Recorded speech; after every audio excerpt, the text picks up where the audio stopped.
즐거운 스포츠. 우리의 가슴을 뜨겁게 만드는 스포츠 뉴스. 최정호 스포츠문화연구소장과 함께 짚어보겠습니다. 소장님 안녕하세요. 예, 안녕하세요. 네, 오늘의 키워드 좀 예상이 되긴 하긴 하지만 그렇죠. 뭡니까? 예. 오늘 키워드 도쿄올림픽인데 오늘 스포츠 뉴스의 제일 핫한 뉴스는 도쿄올림픽이 그렇죠. 되겠죠. 예. 예. 근데 뭐 성화봉송 같은 경우도 뭐 사람 없이 그냥 하겠다. 무관중으로 예. 치르고요. 이 무관중뿐만이 아니라 이 성화가 봉송되는 주자가 달리잖아요. 네. 연도에 시민들이 나와서 이렇게 운집해가지고 막 환영을 해줘야죠. 하죠. 예. 근데 시민들 운집하는 것도 못하게 막는다고 합니다. 그러면은 송화 들고 뛰는 쓸쓸하죠. 사람들이 너무 좀 외롭겠네요. 예. 근데 어쨌든 송화를 계속 그렇게 들고 뛴다는 거는 무슨 뜻이에요? 그 도쿄 올림픽을 한다는 겁니까? 어떻게든 간에 우리는 끝까지 도쿄올림픽을 예정대로 치르겠다 이 얘기인데 근데 뭐 일본 정부가 이런 입장을 하기 전에 이게 논란이 많이 됐었기 때문에 이제 네. IOC도 고민을 많이 했겠죠. 자, 그래서 어제 이 IOC가 이 다시 한번 올림픽을 예정대로 치르겠다는 의지를 재확인한 겁니다. 어떻게 확인했냐? 네. 도쿄올림픽에서는 33개 종목이 열리는데 올림픽이 개최가 되면은 많은 종목들이 열리죠. 이거는 사실 IOC가 올림픽을 주관을 하지만 그 종목별로 경기는 IOC가 다 진행하는 게 아니라 종목별 국제 경기 연맹이 담당해서 일을 진행을 하는 거거든요. 그래서 종목별로요? 예. 33개 이 도쿄올림픽에서 열리는 이 종목별 국제 연맹 단체의 장들을 다 불러 모았어요. 네. 화상으로. 그래가지고 어떻게 하면 좋겠냐. 회의를 한 끝에. 그랬더니 뭐래요? 발표를 했죠. 우리 IOC는 2020년 도쿄올림픽 예정대로 치르기 위해서 전력을 다하겠다. 현 단계에서 어떠한 극단적인 결정도 내릴 필요가 없다. 모든 선수들은 도쿄올림픽을 위해서 최선을 다하라. 이 마지막이 최선을 다하라. 이거는 마치 지령을 내리는 듯한 그런 느낌이죠. 그러면서 네.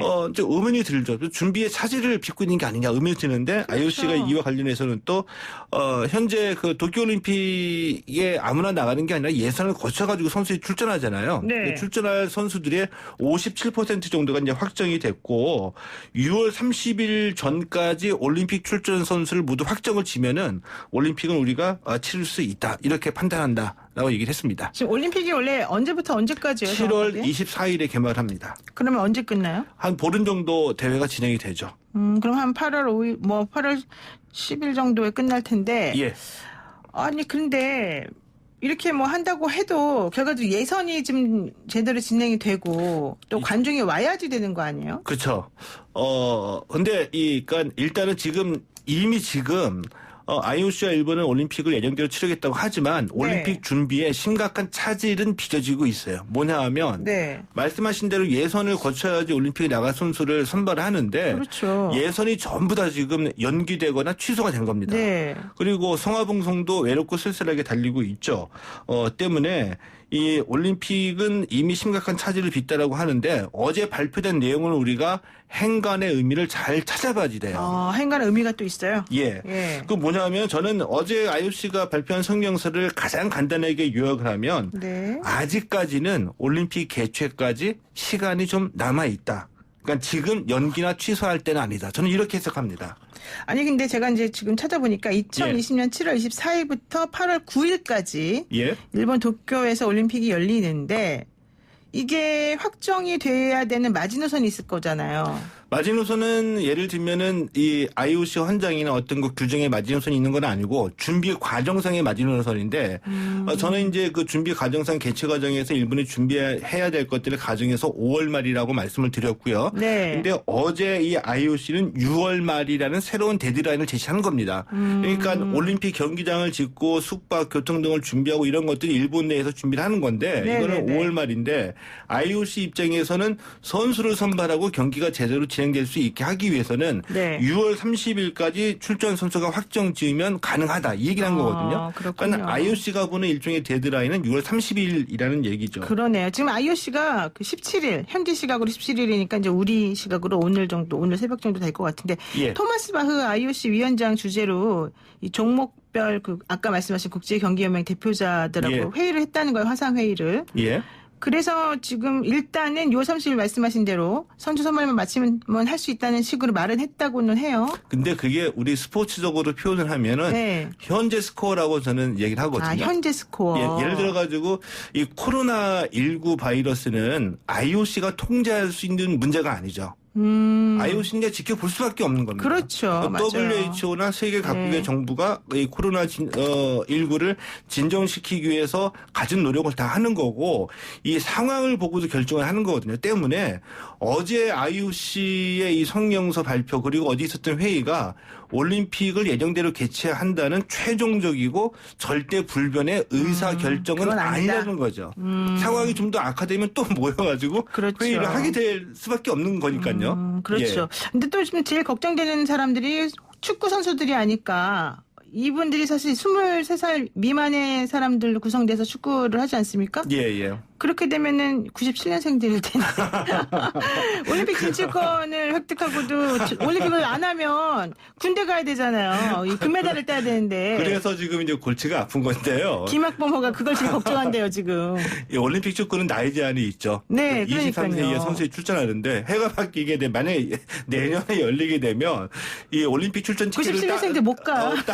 따놓고서 못 나가는 네. 선수가 나오고 억울한 경우가 있죠. 그러니까요. 얼마나 더 억울해요. 억울한 경우는 뭐냐면 네. 우리나라 남자 수구 대표팀 정말 수구 억울했어요. 대표팀이요? 예. 아. 그러니까 남자 수구 같은 경우에는 대표팀 선수 구하기도 힘든 종목이에요. 그렇죠, 그렇죠. 그러니까 다른 수영에서 다른 종목 하는 선수를 데리고 와가지고 올림픽 나가기 위해서 대표팀을 만드는데 비인기 종목이라 그렇죠. 예. 이 올림픽 출전의 꿈을 안고서 정말 열심히 노력을 해왔거든요. 근데 코로나19 때문에 예선전이 연기가 아니라 취소가 됐어요.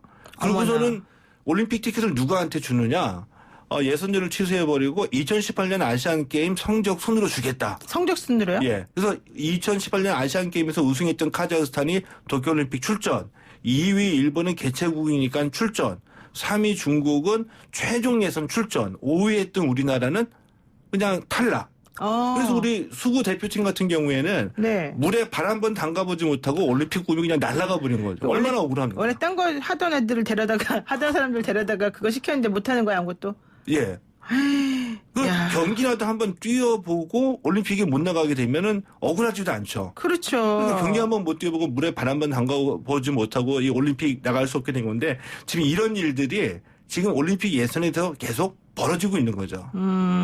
근데 뭐 좋습니다. 이제 앞으로 4개월 남았으니까 할 수 있다고 쳐요. 그런데 그렇다 하더라도 원래 올림픽이라고 하는 게 선수들도 와야 되고 그렇지만 또 관광 수입이 또 중요하고 관중들이 봐줘야 되는 거잖아요. 그렇죠. 근데 올까요? 좀 불안해서.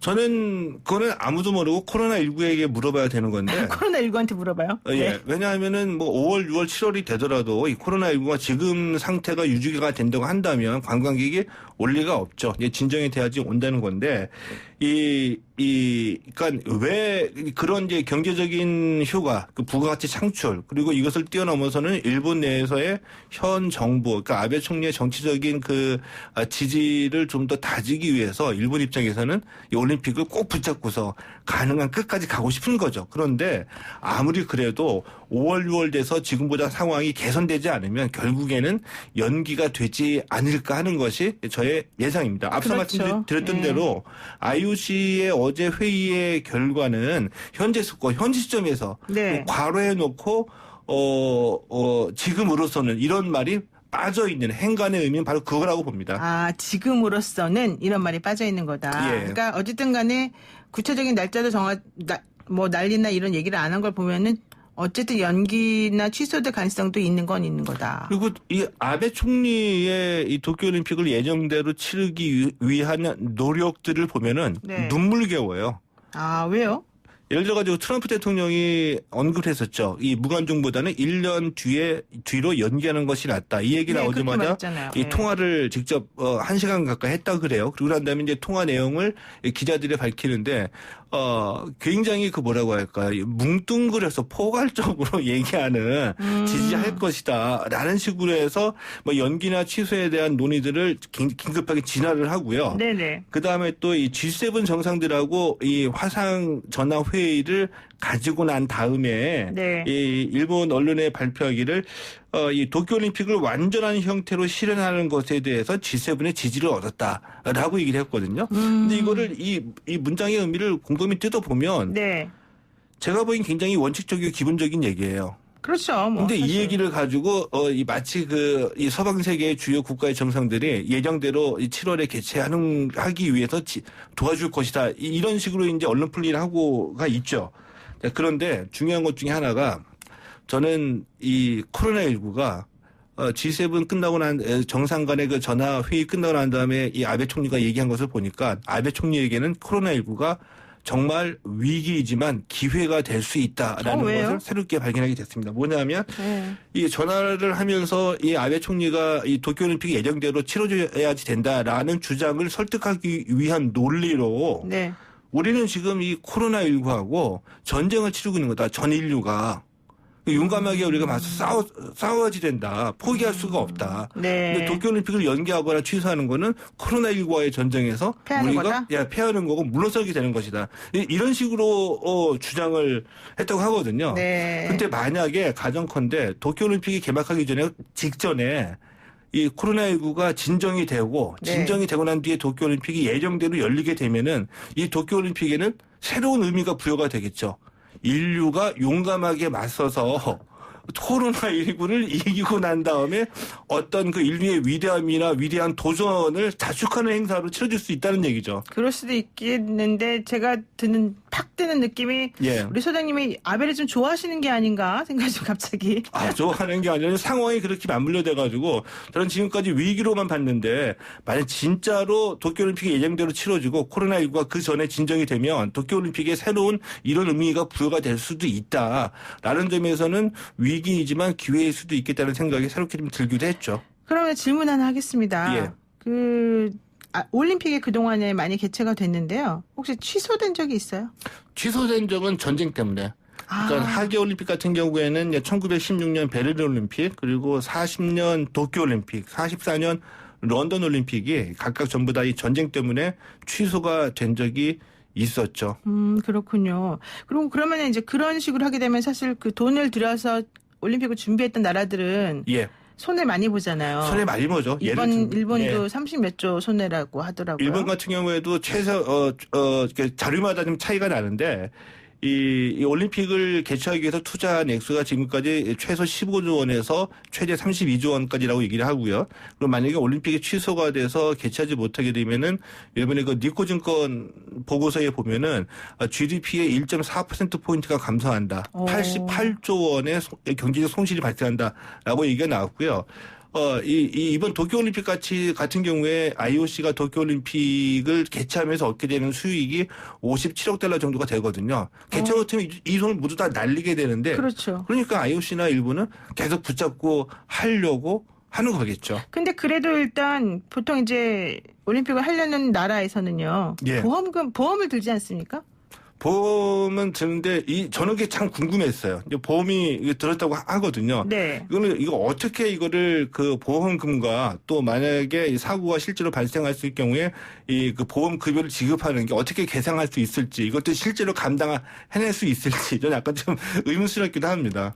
지금 IOC가 이제 이번에 한화로 1조 2,487억 원? 을 보장할 수 있는 보험을 들었다. 이게 이제 중개권료 관련해가지고 좀 문제가 되나 봐요? 그렇죠.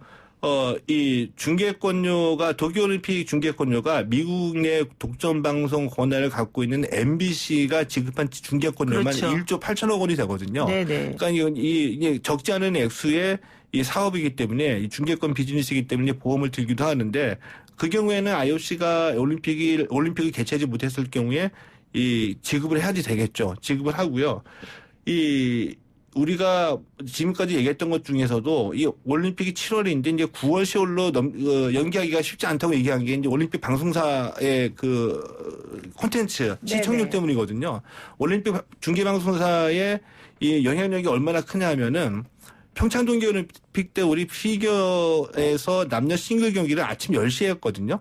보통 오후 시간, 저녁 시간대 하는 경기를 아침 10시 하고 그 전에 리오 올림픽에서는 육상하고 수영의 이 경기 시간을 밤 10시에 시작을 했어요. 네, 왜 네. 그러냐 하면은 미국 동부 기준으로 우리가 흔히 얘기하는 프라임 타임, 그러니까 이 시청률이 가장 높은 시간대에 맞추기 위해서 미국 시청자들을 위해서 경기 시간을 이렇게 막 뒤바뀐다는 얘기죠. 네, 그렇군요. 이제 지금 좀 정리를 해보니까 일본 올림픽 만약에 취소가 되면 예. 그 미국 내 중계권까지는 아까 말씀하신 NBC 있는 NBC 거죠. 요. 거기서는 이제 중계권 관련해가지고는 보험을 들어놔서 손실이 거의 없는데 일본은 이 본인들이 투자했던 것의 3% 정도만 청구할 수 있다. 이렇게 나오네요. 자, 일본 입장에서는 참 힘들 것 같습니다. 오늘 말씀 여기까지 듣겠습니다. 고맙습니다. 네, 고맙습니다. 네, 지금까지 최동호 스포츠문화연구소 소장이었습니다.